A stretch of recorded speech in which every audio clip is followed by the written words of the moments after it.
Pourquoi les pays autour de la Russie ne veulent-ils plus passer par Moscou? Ce qui venait à l'esprit, c'était l'uranium, le titane, le nickel, mais il y en a d'autres. Puis séparément, s'il vous plaît, un rapport. Un rapport, d'accord?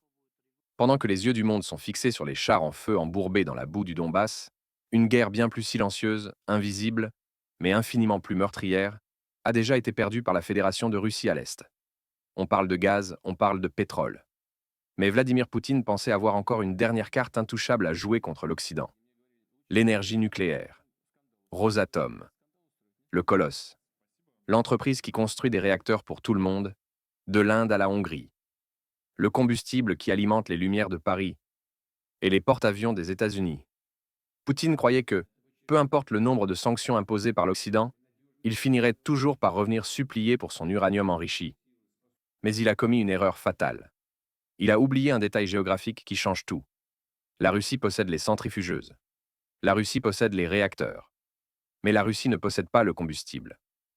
40% de l'uranium brut mondial provient d'un seul pays, le Kazakhstan. Et pour la première fois en 300 ans d'histoire coloniale, Astana a regardé Moscou droit dans les yeux et a dit « non ». Bienvenue de nouveau chez Orohen. En décembre, nous avons publié un rapport sur l'ascension du monde turcique. Nous vous avons montré les cartes, nous vous avons montré les drones, et nous vous avons expliqué qu'une nouvelle superpuissance était en train de se former. Beaucoup ont parlé de théorie, certains ont parlé de rêve. Mais aujourd'hui, la situation a évolué. D'un glissement géopolitique, elle est devenue un étranglement existentiel. Nous ne parlons plus seulement d'échanges culturels ou de sommets commerciaux. Nous parlons d'un chantage à l'uranium capable d'éteindre les lumières à Moscou. Nous parlons d'un rideau de fer numérique qui coupe physiquement la Russie de l'Internet mondial. Nous parlons d'une campagne de sabotage clandestine au cœur même de l'industrie russe, au Tatarstan, qui menace d'arrêter la production des chars dont Poutine a besoin pour sa guerre. Et nous parlons d'une nouvelle guerre du renseignement, où les services turcs démantèlent les réseaux russes sur leur propre territoire. Le grand tourant n'arrive pas. Il est déjà là. Et il serre fermement la gorge du Kremlin. Commençons par la mise à jour la plus critique. Celle qui empêche les stratèges occidentaux de dormir et fait transpirer les dirigeants de Rosatom. Le cycle du combustible. Pendant des décennies, l'accord était simple. Le Kazakhstan extrayait l'uranium, mais à cause des infrastructures héritées de l'époque soviétique, il devait l'expédier vers le nord, à travers la Russie, pour atteindre le marché mondial. Cela donnait à Poutine un interrupteur physique sur l'énergie nucléaire mondiale.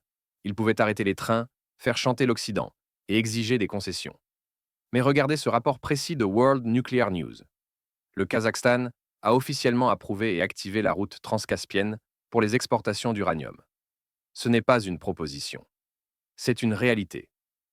Des navires chargés de matières radioactives quittent le port d'Aktau, traversent la mer Caspienne jusqu'à Bakou en Azerbaïdjan, voyagent par rail à travers la Géorgie jusqu'à la Turquie, puis vers les centrales nucléaires occidentales. C'est une catastrophe pour le Kremlin. La Russie était autrefois l'intermédiaire indispensable. Elle percevait des frais de transit. Elle exerçait une pression politique. Elle contrôlait les flux. Aujourd'hui, elle n'est plus qu'un spectateur, regardant les trains passer. Eurasianet rapporte qu'Astana cherche activement encore plus de routes alternatives pour contourner complètement la Russie. Pourquoi? Parce qu'ils savent que le navire russe coule et qu'ils ne veulent pas être entraînés dans l'épave. Le Kazakhstan est l'Arabie saoudite de l'uranium. En alignant ses exportations stratégiques avec l'Organisation des États turciques et l'Occident, il a privé Poutine de son levier nucléaire. La Russie se retrouve avec l'infrastructure coûteuse d'une superpuissance, sans la sécurité des ressources pour la soutenir. C'est une station-service sans carburant. Et désormais, une puissance nucléaire contrainte de mendier de l'uranium. Mais la séparation n'est pas seulement physique. Elle est aussi numérique. Et au XXIe siècle, cela peut être encore plus fatal. Pendant que Moscou tente de bâtir son Internet souverain, une prison numérique isolant sa population du le monde turcique construit une autoroute vers la liberté. Elle s'appelle la route de la soie numérique. Des sources du Caspian Policy Center confirment que l'Azerbaïdjan et le Kazakhstan posent d'énormes câbles de fibres optiques à haute capacité au fond de la mer Caspienne. Pourquoi est-ce important? Est-ce seulement pour un Netflix plus rapide? Non. Il s'agit de sécurité nationale. Jusqu'à présent, presque tout le trafic Internet d'Asie centrale Chaque courriel d'un fonctionnaire à Tachkent, chaque virement bancaire à Bichkek devait passer par des serveurs et des câbles russes pour atteindre le reste du monde. Cela signifiait que le FSB pouvait écouter, surveiller, ralentir les connexions. C'est le divorce numérique. En se connectant directement à l'Europe via l'Azerbaïdjan, l'Asie centrale coupe le cordon ombilical numérique avec la Russie. Les services russes deviennent aveugles. Ils perdent leurs yeux et leurs oreilles dans la région. Et cela va encore plus loin. Nous avons parlé du changement d'alphabet, du passage du cyrillique au latin. C'était la mise à jour logicielle de l'esprit, la route de la soie numérique et la mise à jour matérielle de l'État.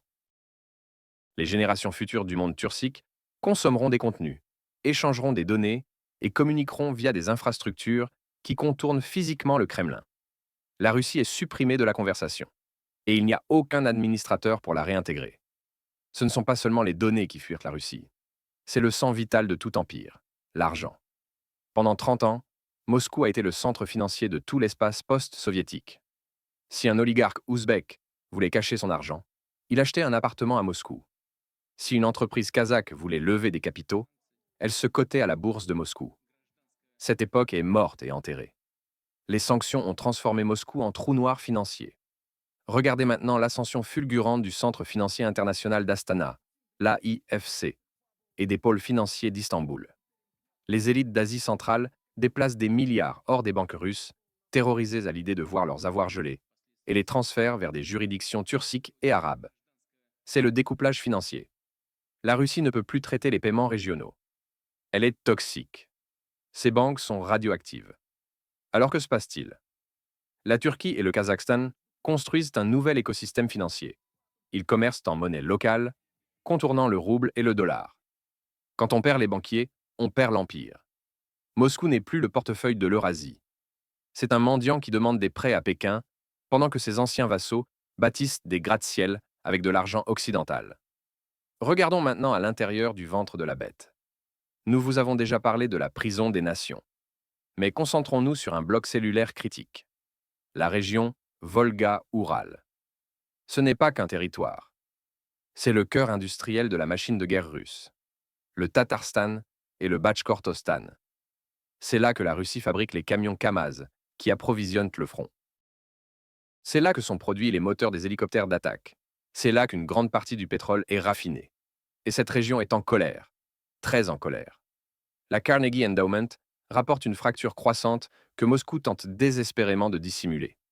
Le Kremlin siphonne les budgets de ces républiques riches pour financer la guerre en Ukraine, laissant les infrastructures se délabrer. Le Tatarstan a tenté de conserver le titre de président pour son dirigeant, symbole de son autonomie constitutionnelle. Poutine l'a interdit, le rétrogradant au rang de simple chef. Une humiliation publique. Mais voici le danger pour Moscou. On n'humilie pas impunément ceux qui fabriquent de vos chars. Des rapports de la Jamestown Foundation évoquent une montée du sabotage industriel, des incendies mystérieux, des ralentissements passifs agressifs sur les chaînes de production. Les élites locales de Kazan et d'Oufa observent l'affaiblissement de Moscou. Elles créent leurs propres unités de sécurité privée, officiellement pour la protection locale, mais que les analystes considèrent comme les embryons d'armées nationales loyales à Kazan, et non au Kremlin. Réfléchissez aux conséquences. Si le Tatarstan s'arrête, l'armée russe s'arrête. C'est aussi simple que cela. Et ces régions sont historiquement, culturellement et religieusement parties intégrantes du monde turcique. Le front Volga-Oural est le scénario cauchemar. Si cette région déclare sa souveraineté, la Russie est coupée physiquement en deux. Le lien géographique entre Moscou et les ressources de la Sibérie est rompu. L'empire se scinde. Nous avons parlé du Tatarstan, mais il est impossible d'ignorer le Bachkortostan. C'est là que les fissures de la Fédération de Russie sont les plus larges et les plus sanglantes. Rappelez-vous les manifestations massives à Baïmak. Des milliers de Bachkirs affrontant la police anti-émeute dans la neige profonde. Les médias d'État ont parlé de protestations environnementales. Ce n'était pas le cas. C'était un réveil nationaliste. Les Bachkirs sont furieux. Leurs hommes meurent de manière disproportionnée dans des attaques en vagues humaines en Ukraine. Leurs ressources, soude, calcaire, or, sont pillées par des oligarques basés à Moscou. Pourquoi est-ce terrifiant pour Poutine? Parce que le Bachkortostan se trouve au-dessus de points d'étranglement critiques, les pipelines reliant le pétrole sibérien à la Russie européenne. Si les Bachkirs décident de faire sauter un pipeline ou simplement de bloquer une route, les artères énergétiques de la Russie sont coupées instantanément. Cette région est armée, en colère, et possède une culture guerrière vieille de plusieurs siècles. Ils ont vaincu la cavalerie de Napoléon. Ils n'ont pas peur de la Rosgvardia de Poutine. Et contrairement aux libéraux de Moscou, ils savent se battre. Tous ces fils, uranium, données numériques, logistique, convergent vers une étroite bande montagneuse du Caucase du Sud, le corridor de Zangezur. Dans notre dernier rapport, nous parlions d'une possibilité. Aujourd'hui, c'est une inévitabilité. La Russie étant distraite et affaiblie, l'Azerbaïdjan pousse plus que jamais pour ouvrir cette route. Et cette fois, ils ne veulent pas de garde-frontière du FSB pour la contrôler. La Russie se bat désespérément pour conserver ce point de passage. L'Iran menace la guerre pour l'empêcher. Pourquoi? Parce que si Zangezur s'ouvre sous contrôle turcique, le cercle est bouclé. Un camion transportant de l'uranium du Kazakhstan ou des microprocesseurs de Chine peut voyager jusqu'à Londres sans qu'un seul soldat russe n'inspecte sa cargaison, ni qu'un mollah iranien ne perçoive un péage. La stratégie russe de division et de domination vieille de 3 siècles dans le Caucase s'effondre. Le rideau de fer qui séparait la Turquie de l'Asie centrale est démantelé, kilomètre par kilomètre. L'Iran sait que si ce corridor s'ouvre, il perd son accès au nord. La Russie sait qu'elle perd son accès au sud. Mais le poids combiné de la Turquie et de l'Azerbaïdjan, soutenu par un appui chinois passif, écrase leur résistance. Le commerce est essentiel. Mais dans cette région du monde, ce sont les armes qui garantissent le commerce. L'Organisation des États turciques a officiellement mis en place un mécanisme de protection civile. Cela semble inoffensif, n'est-ce pas? Secours en cas de catastrophe. Aide humanitaire. Ne soyez pas naïfs. C'est le prototype d'une armée du tout rang. L'analyse de la Jamestown Foundation confirme que l'intégration militaire s'accélère à un rythme inédit depuis la guerre froide. Standardisation des armes, entraînement conjoint, partage du renseignement. Ils adoptent des normes de l'OTAN, enseignées par des généraux turcs ayant une expérience au sein de l'Alliance. Regardez l'offre sur la table. La Russie propose des chars T-72 rouillés, des pénuries de munitions et une doctrine militaire qui a échoué de manière spectaculaire en Ukraine. La Turquie propose des drones Bayraktar et Akinci, des systèmes modernes de guerre électronique et une doctrine qui a remporté des victoires décisives au Karabakh et en Libye. Le choix est évident. L'Asie centrale construit une alliance de type OTAN allégée à la frontière sud de la Russie. Et Moscou est trop faible pour l'arrêter. Ils ne parviennent même pas à protéger leurs propres frontières à Koursk contre l'Ukraine. Comment pourraient-ils dicter une politique militaire à Tachkent ou à Astana? Mais la guerre la plus brutale ne se déroule pas sur le champ de bataille. Elle se déroule dans l'ombre. Pendant un siècle, l'Asie centrale a été le terrain de jeu du KGB, puis du FSB. Ils ont infiltré chaque gouvernement, chaque armée, chaque entreprise. Mais un nouvel acteur est entré en scène, le MIT, le renseignement turc. Dans l'ombre, la Turquie démantèle les réseaux gulenistes, souvent utilisés comme proxys, et les remplace par des cellules de renseignement pro-turciques. Nous observons une purge de responsables pro-russes au Kazakhstan et au Kirghizstan. Des généraux et des ministres liés à Moscou sont discrètement mis à la retraite, arrêtés ou marginalisés. C'est un coup de maître du renseignement. La Turquie fournit des systèmes de communication chiffrés et des formations en contre-espionnage à ses États. Résultat, le FSB devient sourd. Il ne sait plus ce qui se passe dans les palais présidentiels de ses alliés. Vous pourriez maintenant demander, la Chine n'aidera-t-elle pas la Russie à stopper cette montée turcique? Ne sont-ils pas les meilleurs amis du monde? Voici le retournement du siècle. La Chine finance le Grand Ouran. Pékin est pragmatique. Il ne se soucie pas des sentiments de Poutine. Il se soucie des flux commerciaux. Il voit la Russie comme un pari perdant. Il voit le transsibérien saturé, inefficace et écrasé par les sanctions. Alors où va l'argent chinois? Dans le corridor médian.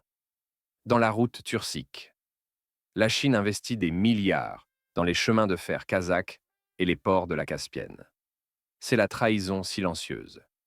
Poutine pense que Xi Jinping est son allié contre l'Occident. Mais Xi construit activement l'infrastructure qui rend la Russie obsolète. La Chine préfère un monde turcique stable et commerçant à un paria russe chaotique et sanctionné. Le Grand Ouran s'élève avec l'argent chinois. Et Poutine ne peut rien dire, car il dépend économiquement de Pékin. Il est dévoré vivant par son propre partenaire stratégique. Prenez du recul et regardez la carte de 2026. L'encerclement est total. Contourné économiquement, désarmé sur le plan nucléaire, saboté industriellement, coupé numériquement, divorcé culturellement. Vladimir Poutine est allé en guerre pour sécuriser l'Ukraine et repousser l'OTAN. À la place, il a perdu l'Est. Il a perdu le levier énergétique de l'Asie centrale. Il a perdu l'infrastructure numérique du futur. Il perd la loyauté industrielle du Tatarstan. Et il a réveillé un géant endormi, le Grand Touran. Ce n'est pas une théorie. C'est de la logistique, de l'économie, de la démographie. L'Empire russe n'est pas détruit par une armée d'invasion. Il devient obsolète, contourné, ignoré. Le monde construit un avenir où la Russie n'est plus qu'un espace vide sur la carte. Une station-service que personne ne veut visiter et qui n'a plus de carburant. L'échiquier a été renversé. L'histoire ne se souviendra pas de ce moment comme de la renaissance de l'Empire russe, mais comme de la naissance des États-Unis d'Eurasie sans la Russie. Que se passe-t-il ensuite? Surveiller le corridor de Zangezur, surveiller les usines du Tatarstan, surveiller les trains d'uranium au Kazakhstan. Car c'est là que se déroule la véritable guerre. Et la Russie l'a déjà perdue. Cliquez sur j'aime, abonnez-vous et partagez cette vidéo avant que le rideau numérique ne tombe. Je suis Charlie. L'histoire s'écrit maintenant.